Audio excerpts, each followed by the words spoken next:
I'm Dr. Sandra Brown. I'm an ophthalmologist in North Carolina. I have no financial conflicts of interest. I'd like to talk to you about Sludge. What's really in that bottle?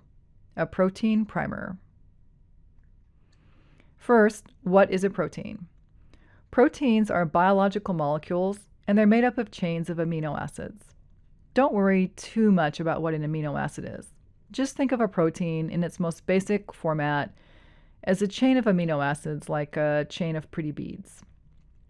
The key thing about proteins, though, is to function properly. To send their signals between cells, those proteins have to fold up in a specific way. And you can follow the sequence of folding with the graphic on the right. First, you have a simple chain of amino acids. That chain may coil or pleat back on itself. Then it twists some more, so the coils and pleats are kind of intertwined. And then you might actually have one protein molecule interlocking with another protein molecule. If you don't have any folding, you don't have any function. In fact, if you don't have absolutely the correct folding, you may have little to no function. It's not easy to keep proteins properly folded. In the human body, proteins go through a very rapid life cycle: make it, use it, destroy it. This is particularly true of signaling proteins, like cytokines, chemokines, and growth factors. Many of those proteins may only exist inside your body for a few minutes. And inside your body, they're exposed to very specific conditions of pH, osmolarity, and they're surrounded by specific other proteins, cells, and substances that make the optimal environment for that protein to survive and function for its brief lifetime.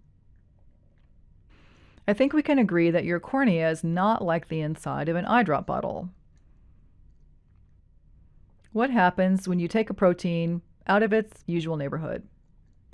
Well, the first thing that will happen is a process known as denaturation, or unfolding. In particular, too much heat, too low of a pH, or mechanical agitation, which is a doctor way or a scientist way of saying shaking, will make the protein denature or unfold. An unfolded protein is a non-functional protein, and this is a great graphic that explains why the folding is so important. For this protein to work, the red bead has to be right next to the two yellow beads.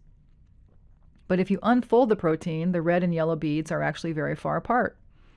So the protein is intact and those beads are still there, but because they're not sitting right next to each other, the protein cannot talk to what's known as the substrate. It won't fit into those little fingerlings, therefore there's no communication. And the next stage, the most awful stage in the life of a protein, is hydrolysis. Hydrolysis is when the protein not only unfolds, but gets chopped up into little chunks. This can be mild, moderate, or awful. To do a compare and contrast, we're going to talk about a big pharma protein eye drop, Oxervate. Oxervate is a real, honest, true, clinically studied, clinically approved, DailyMed listed biologic protein eye drop. It has a human prescription drug label, and the marketing status is biologic licensing application. It's really easy to look things up on DailyMed. Just open a browser bar and type in DailyMed and then the name of whatever it is you want to look up. A legitimate approved product is going to show human prescription drug label and biologic licensing application, if it's a biologic product. What is Oxervate? Let's take a look at that product label, which I downloaded from DailyMed. And there's the molecular formula. Okay, doesn't tell us a lot, except that it's a big molecule. But the drug label does tell us a couple of specific things. That the solution has a pH of 7 to 7.4 and an osmolarity of 280 to 320. And the pH range and osmolarity are both very similar to human tears. Oxervate has a lot of inactive ingredients, and regenerative medicine loves to hate on inactive ingredients. This is where they say, that stuff's chemical and our stuff is natural. But in fact, the inactive ingredients are incredibly important to keep the active ingredient active. Remember, proteins are really particular about their neighborhood. So these inactive ingredients make it a happy neighborhood. They include some things that sound scary, like hydrochloric acid or sodium hydroxide, but those are only in there to adjust the pH to the correct level. Then there are 2 buffers, and buffers will stabilize pH. And Oxervate has 2 very powerful buffers, and that's because it's incredibly important that the pH stay between 7 and 7.4. Then there's an amino acid called L-methionine. And L-methionine actually has a great ability to stabilize protein structure. Mannitol is adjusting the osmolarity, and then you need some liquid for all of that. So you get your hydroxypropyl methylcellulose and polyethylene glycol 6000, both of which are common ingredients in over-the-counter lubricating eye drops. So nothing in here frightens me, and everything in here is essential for the actual protein, whose name I can't really pronounce, German, to remain folded and functional. How about storing Oxervate? At the pharmacy, it's stored frozen. It's supplied as weekly cartons, which contain 7 vials, and the rules say you can store a carton in your refrigerator for no more than 2 weeks. Don't refreeze it if it has thawed. Now, if I could possibly manage to get my hands on my Oxervate in a frozen state, I can tell you I'd run right home and stuff that in my freezer, because this drug is crazy expensive. The vial that you're using, you're supposed to store in the refrigerator or at room temperature if needed. Wouldn't do that. Discard it after 12 hours and don't shake it, because remember, mechanical agitation will break up the proteins. I got this information from the 21-page DailyMed product label. All right, let's do a contrast. A regenerative medicine proteins eye drop. Make StimulEyes your first treatment for dry eye disease. Regenerative eye solution for chronic dry eye disease. Those are pretty definite claims of therapeutic benefit. Well, how fussy is this drop? What's the recipe? Half a cc of amniotic fluid and 5 cc's of normal saline. I got this information in an email, and there was no mention of normal saline being buffered. Buffered normal saline has a pH of about 7.4. But normal saline, unbuffered normal saline, has a pH which ranges from 4.5 to 7. You can look that up right on DailyMed. Normal amniotic fluid has a pH of about 7 to 7.5, so very neutral. And just as an FYI, after 20 weeks of gestation, fetal urine is the major component of amniotic fluid. So what do we have in StimulEyes? It's natural, biologic, it's unstable. There's no pH adjustment. There are no buffers to maintain the pH.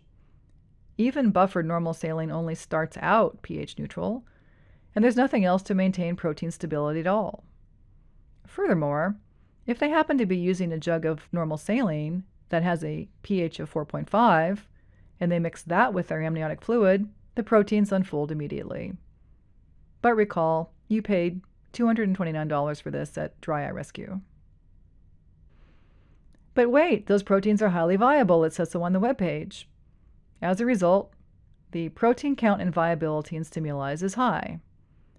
Okay, well, a scientist didn't write this, or not a real scientist, because you don't count proteins, and proteins aren't alive. This is not how you measure or score the quantity of protein in a liquid. StimulEyes is always fresh, never frozen. It can be stored at room temperature for up to 2 years. 2 years is 17,520 hours. Snail says, wow, that's incredible. Just let me catch my breath. Yes, a snail and I collapse laughing, because if Dompé, the manufacturer of Oxervate, will only let you store their product at room temperature for 12 hours, and they don't really like it, they'd rather have you put it in the refrigerator, then how is it that StimulEyes can possibly be stored at room temperature for 2 years? I mean, come on, people.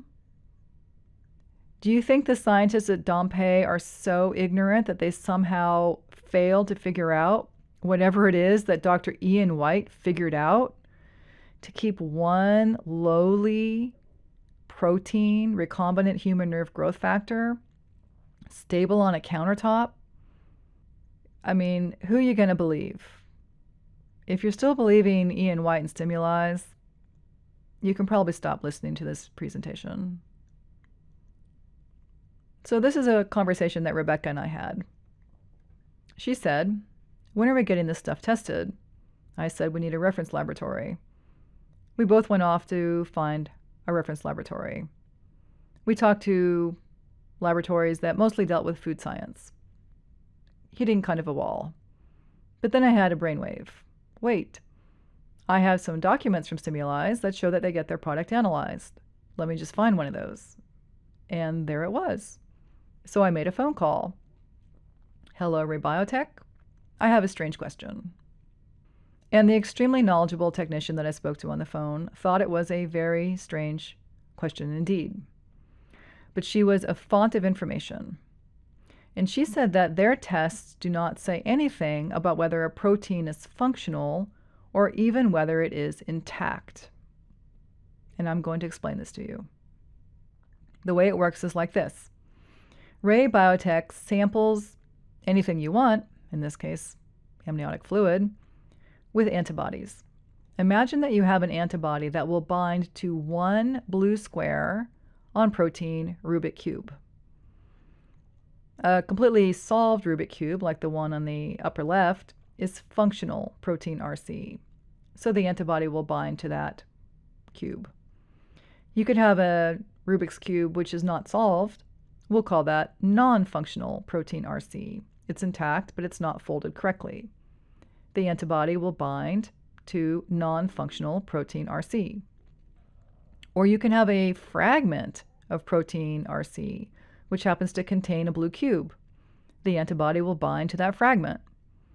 So the antibody is going to bind equally well to functional protein, intact but non-functional protein, or a protein fragment. What this means is that their tests do not say anything at all about protein function. This is what RayBiotech also said when I floated this strange question. We had to go back and forth a few times because she kept asking me about buffers, and I kept saying none, and she kept asking about storage conditions, and I kept saying countertop.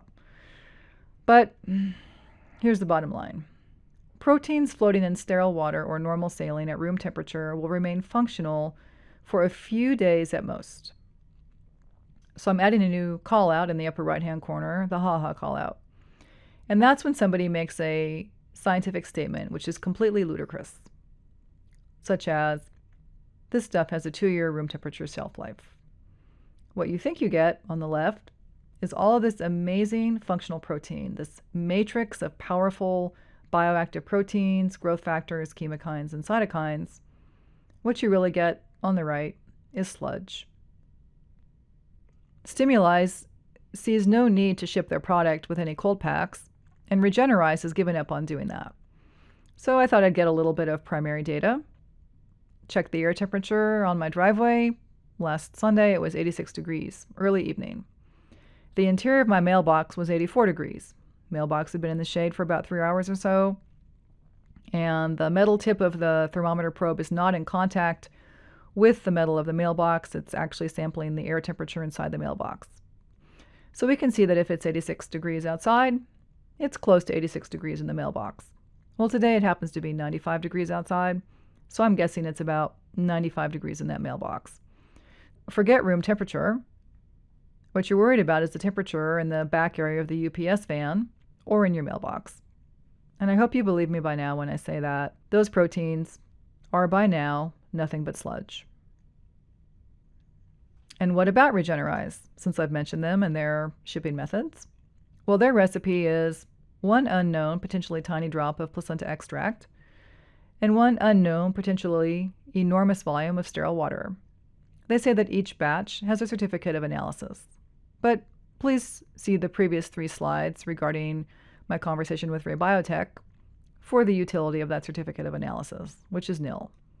We don't know the pH of the placenta extract, and sterile water ranges from a pH of about 5 to 7. As I mentioned previously, the Regener-Eyes Pro used to be shipped with cold packs. Rebecca ordered a bottle, and when it arrived, the cold pack was warm and squishy. I actually brought that up with a conversation with Regener-Eyes, and they said, well, we tested it, and it turns out we don't need to ship it cold. And they had a nice big package insert in the box they sent me that said, "We've tested this extensively and those cold packs are not necessary," which I interpreted to mean they were just too inconvenient. So let's do our summary table. Product, Regener-Eyes Pro and Light, or StimulEyes. The manufacturer, Regenerative Processing Plant. For StimulEyes, M2 Biologics is the front man, Neobosis is the contract manufacturer. The protein source for Regener-Eyes is placenta, for StimulEyes, amniotic fluid. The vehicle for Regener-Eyes is sterile water, for StimulEyes, normal saline. Preservative, none for either product, a prominent marketing feature. The dilution is a trade secret for Regener-Eyes and 9% for StimulEyes. No other ingredients are reported. They're both shipped at ambient temperature. The shelf life is reported to be 3 years refrigerated for Regener-Eyes Pro and 3 years room temperature for Regener-Eyes Light. And StimulEyes is 2 years room temperature. Store after opening, Pro, refrigerated, Light, room temperature, StimulEyes, room temperature, and discard after 90 days for both. So they're more similar than they are different. And this is all about selling sludge. I thought that would be about the end of the talk, and it would mostly be following the science or lack thereof. But I was poking around on the internet trying to learn a little bit more about Neobosis, and I found this article in the Top Doctor magazine. Top Doctor magazine talks about how doctors are staying clinically prepared, growing their practices, and providing care for their patients. So to me, this sounds like doctors giving doctors other advice, clinical advice, business advice, survive COVID advice. But I'm talking about MD doctors, eye doctors, osteopathic doctors, but doctors. They had this article, The Emerging Field of Regenerative Medicine by Dr. Ian White. You look at that picture, you see the white coat, you think, MD, DO. Okay, I got it, he's a doctor. Turns out he's actually a PhD, and he's the CEO and CSO of Neobosis. So Snail and I were wondering, do you think that Top Doctor magazine realizes that he's not actually a physician? I thought the white coat might be a fake out, and also the British accent. And here's a hint. If you ever see somebody wearing a white coat and you're wondering if he might be a doctor, if there's no monogram name on the coat, you should do a little bit more investigation. Well, Snail and I admired this photo some more, and Snail thought, this guy's pretty good looking. He's got that random good-looking human look. He could be in a Regener-Eyes ad. I really like his glasses frames. We both were wondering, do you think this guy believes his stuff is real, not sludge? And I said, well, StimulEyes has 15 testimonials. That might be all it takes for him to convince himself.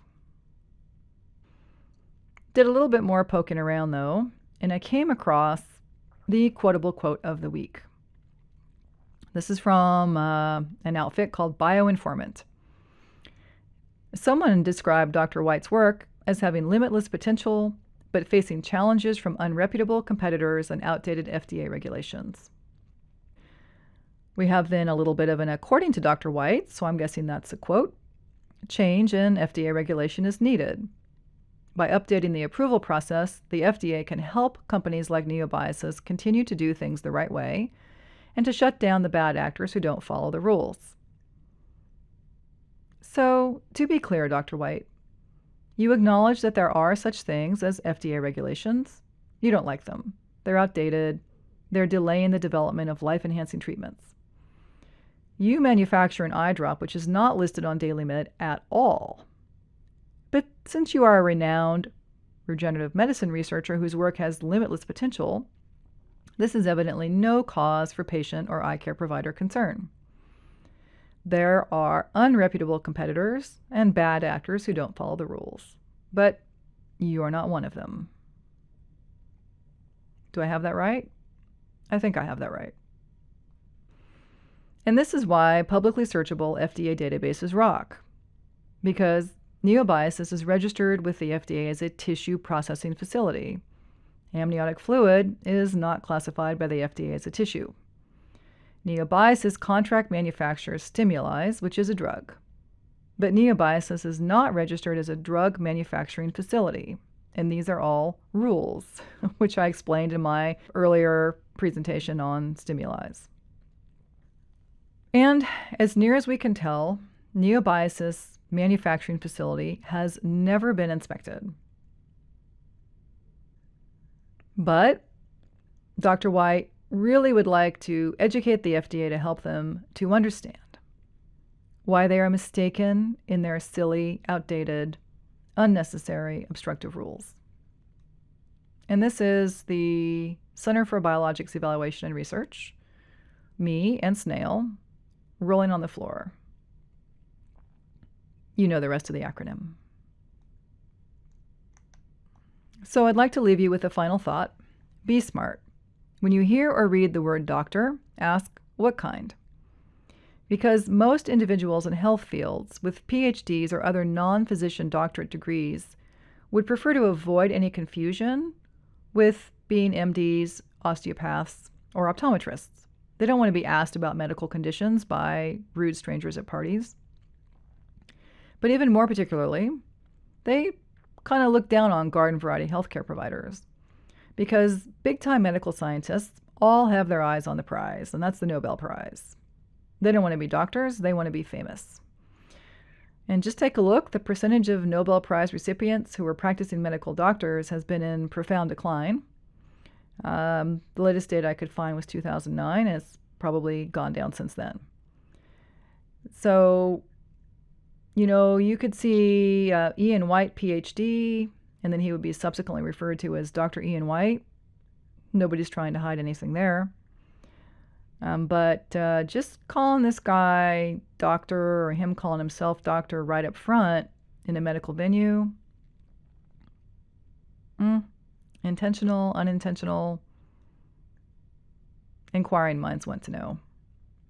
What were you thinking, Dr. White, when you let fly with your quotable quote? Thank you for listening.